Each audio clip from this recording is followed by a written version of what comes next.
నమస్తే, నేను ఇందు. నిన్న మాజీ సీఎం రోషయ్య అండ్ వంగవీటి రంగా జయంతి సందర్భంగా జగన్మోహన్ రెడ్డి గారు అయితే ఒక ట్వీట్ అయితే చేశారు. ఇప్పుడు ఆ ట్వీట్ అయితే సోషల్ మీడియాలో వైరల్గా మారినట్టు తెలుస్తుంది. సో మరి నేపథ్యంలో అసలు ఈ ఇద్దరి విషయంలో జగన్మోహన్ రెడ్డి గారు మనసు మార్చుకున్నారా అంటూ కూడా వార్తలు అయితే వినిపిస్తున్నాయి. మరి దీని గురించి డిస్కస్ చేయడానికి మనతో పాటు సీనియర్ జర్నలిస్ట్ శ్రీనివాస్ గారు ఇప్పుడు మనతో ఉన్నారు. నమస్తే సార్. నమస్తే సార్. నిన్న చూసుకుంటే కనుక మాజీ సీఎం రోషయ్య గారు అండ్ వంగవీటి రంగా గారి జయంతి సందర్భంగా జగన్మోహన్ రెడ్డి గారు అయితే ఒక ట్వీట్ చేశారు సోషల్ మీడియాలో. ఇప్పుడు ఆ ట్వీట్ చూసుకుంటే కనుక ఒక వైరల్గా మారిందని చెప్పొచ్చు. సో ఈ ఇద్దరి విషయంలో జగన్మోహన్ రెడ్డి గారు ఏమైనా మనసు మార్చుకున్నారా అంటూ కూడా వార్తలు అయితే వినిపిస్తున్నాయి. ఏ విధంగా చూడొచ్చు సార్ దీన్ని? అంటే నమ్మరే ఏదో పాట ఏదో ఉంటుంది, నేను మారానంటే నమ్మరే అని. ఇప్పుడు జగన్మోహన్ రెడ్డి నేను మారాను అని చెబుతున్నా జనం నమ్మడం లేదా? అంటే రోషయ్య గారికి ఆయన నివాళులు అర్పించేసరికి అదొక పెద్ద మరి చర్చనీయాంశం అయిపోయింది. ఎందుకంటే జగన్మోహన్ రెడ్డి అప్పుడు కాంగ్రెస్ పార్టీ వాళ్ళ దానికి వెన్నుపోటు పొడవటం, ఇతను బయటకు వచ్చి పార్టీ పెట్టుకోవడం కారణం రోషయ్య గారు. అప్పట్లో అసలు రోషయ్య గారిని అసలు ఏంటి, ఆయనకి కాల్లో ముళ్ళు అయిపోయాడు, ఆయన కంట్లో నలుసు అయిపోయాడు, నానా హింస పెట్టాడు. అసలు ఆయన ఆ రోజు అప్పుడు దిగిపోవటానికి కానీ రోషయ్య గారు ముఖ్యమంత్రిగా దిగిపోయేదాకా నిద్రపోలేదు. పక్కలో బెల్లం, పక్కలో పాము. ఇది జగన్మోహన్ రెడ్డి అప్పుడు ఆ రోజు మనం చూసాం.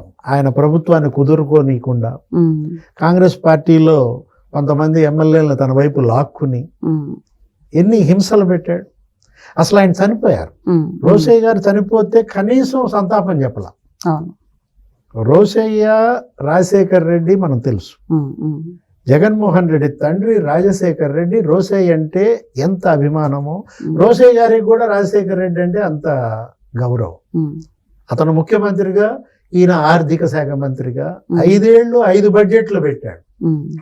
అంటే ఏంటి, కేవలం సీఎం పోస్ట్ కోసం ఆ రోజు సంతకాల సేకరణ, తండ్రి శవాన్ని పక్కన పెట్టుకుని సంతకాలు సేకరించాడు.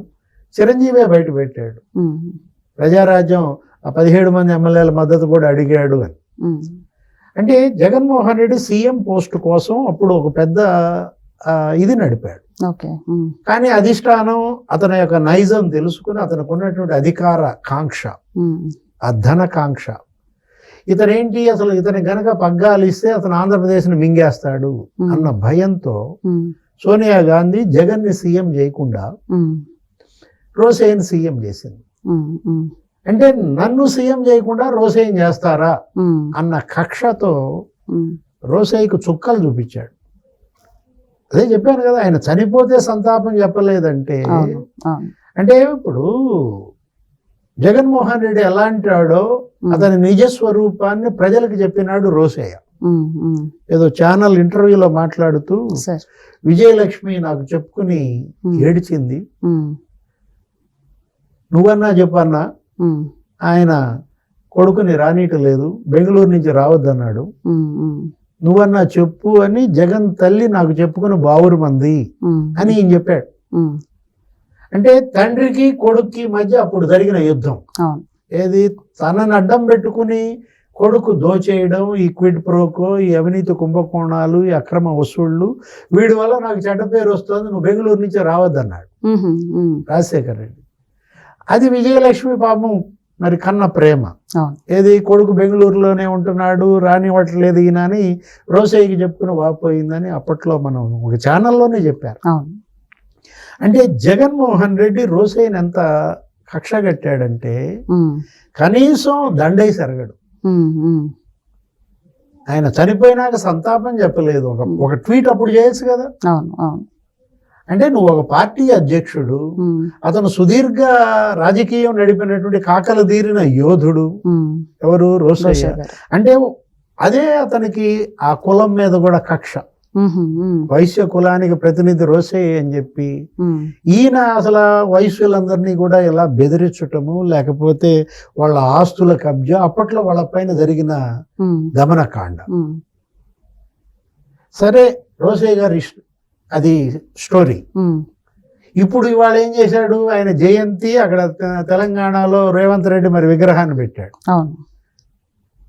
ఆయనేమో వేమూరు, తెనాలి దగ్గర, ఏది రోసయ్య గారిది గుంటూరు జిల్లా. మరి తెలంగాణలో ఆ గొప్ప నాయకుడి విగ్రహం పెట్టారంటే హైదరాబాద్లో, అంటే ముఖ్యమంత్రిగా ఉమ్మడి రాష్ట్రానికి పనిచేశారు. ఇప్పుడు ఆయన ఒక వర్గానికి ప్రతినిధి కాదు, ఎంతో మంది ముఖ్యమంత్రుల దగ్గర పనిచేశాడు. చెన్నారెడ్డి దగ్గర పనిచేశాడు, జనార్దన్ రెడ్డి. మరి అసలు తెలుగుదేశం పార్టీని డి అంటే డి అనేవాడు. ఏది చంద్రబాబు, ఎన్టీ రామారావు, వీళ్ళందరికీ మరి కాంగ్రెస్ తరపున ఒక దిగ్గజ నాయకుడిగా రోసయ్య. కేవీపీ రామచంద్రరావు వచ్చాడు, అందరు వచ్చారు నిన్న విగ్రహావిష్కరణకి. అంటే రేవంత్ రెడ్డి ఏమో రోసయ్య విగ్రహాన్ని ఆవిష్కరిస్తాడా? జగన్మోహన్ రెడ్డి ఏమో రోసయ్య చనిపోతే కనీసం సంతాపం ఒక ట్వీట్ కూడా చెయ్యడా? ఇప్పుడు మళ్ళా ఓట్ల కోసం నమ్మరే, నేను మారానంటే నమ్మరే అంటున్నాడా? అంటే జగన్మోహన్ రెడ్డిని ఇవాళ అతను నిజం చెప్పినా నమ్మే పరిస్థితి లేదన్నమాట. అంతగా క్రెడిబిలిటీ క్రైసిస్. సార్ మరి ఇప్పుడు చూసుకుంటే అంటే రోషయ్య గారిది పక్కన పెడితే ఇప్పుడు విజయమ్మ గారిది, అంటే for the first time after a long time Jaganmohan Reddy గారి నోట విజయమ్మ గారి మాట వినిపించినట్టు తెలుస్తుంది. అండ్ అలాగే షర్మిల గారు అండ్ భారతి గారు కూడా ఒక సీక్రెట్గా భేటీ అయ్యారంటూ కూడా వార్తలు అయితే వినిపిస్తున్నాయి. అంటే జగన్మోహన్ రెడ్డి గారి వైఖరి మారిందంటారా, మార్చుకుంటున్నారంటారా, ఏ విధంగా చూడొచ్చు అంటారు? అంటే ఇవన్నీ రూమర్స్గా ఉన్నాయి. ఓకే, ఏది షర్మిల భారతిని కలిసిందని, షర్మిల మళ్ళా వైసీపీలోకి వస్తోందని, ఇలాంటి రూమర్స్ స్ప్రెడ్ చేయడం ద్వారా కార్యకర్తల్ని ఇవాళ ఏంటి జెండా మళ్ళా కింద పడైపోకంటారా నాయన, నేలకేసి కొట్టబాకండి, మొయ్యండి అని ఒక రకంగా రుద్దడం. అంటే ఎలా ఇతను విశ్వసనీయతను కోల్పోయాడు. అంటే షర్మిల వచ్చి మళ్ళా భారతితో కలిసిందనే వార్తల ద్వారా, షర్మిల మళ్ళా వైసీపీలోకి వస్తోంది అనే ఆ ప్రచారం ద్వారా మళ్ళా బతకాలనా, పార్టీని బతికించాలనా?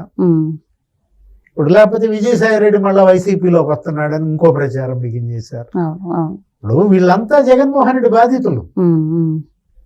ఏది అసలు ఎవరు ఆయన? విజయసాయి రెడ్డే మొదటి మరి బజాయించి కొట్టాడు, డప్పు కొట్టింది. కర్త కర్మ క్రియ కసిరెడ్డి రాజు అన్నాడు, లిక్కర్ మాఫియా. కేవీ రావుని బెదిరించి గన్ పాయింట్ తో సజ్ పోర్టు రాంచుకున్న దాంట్లో 3,600 కోట్లు కర్త కర్మ క్రియ విక్రాంత్ రెడ్డి అన్నాడు. అంటే నేరుగా జగన్మోహన్ రెడ్డి పైన బాణం ఎక్కువ పెట్టకుండా విజయసాయి రెడ్డి మొదట ఎవరిని బాణంతో కొట్టాడు? కసిరెడ్డి రాజును కొట్టాడు. తర్వాత ఎవరిని కొట్టాడు? విక్రాంత్ రెడ్డిని కొట్టాడు, సజ్జల రామకృష్ణారెడ్డిని కొట్టాడు. అంటే మొత్తం ఇప్పుడు విజయసాయి రెడ్డే కారణం. ఇవాళ వైసీపీ ఇంతగా డ్యామేజ్ కావడానికి విజయసాయి రెడ్డి కారణం, షర్మిల కారణం, విజయమ్మ కారణం. కాబట్టి వీళ్ళంతా మళ్ళా నా వైపు వస్తున్నారు అని ప్రచారమా? పోగొట్టుకున్న చోటే వెతుక్కుందామన్న తాపత్రయమా, లేదు మళ్ళా ఇంకొక నమ్మక ద్రోహమా? ఎందుకంటే ఈయన మోసగాడు. అసలు మోసగాళ్ళకు మోసగాడు సినిమా కృష్ణతో కాదు తీయాల్సింది, జగన్మోహన్ రెడ్డితో అంటారు. అంటే మోసగాళ్ళకు మోసగాడు మళ్ళా ఇంకో మోసానికి తెరదీస్తున్నాడా? ఇప్పుడు మోహన్ రంగా, ఎవరు? వంగవీటి మోహన్ రంగా, ఆయన కూడా నిన్న జయంతి, మళ్ళీ దానికి ఒక ట్వీట్ వదిలాడు.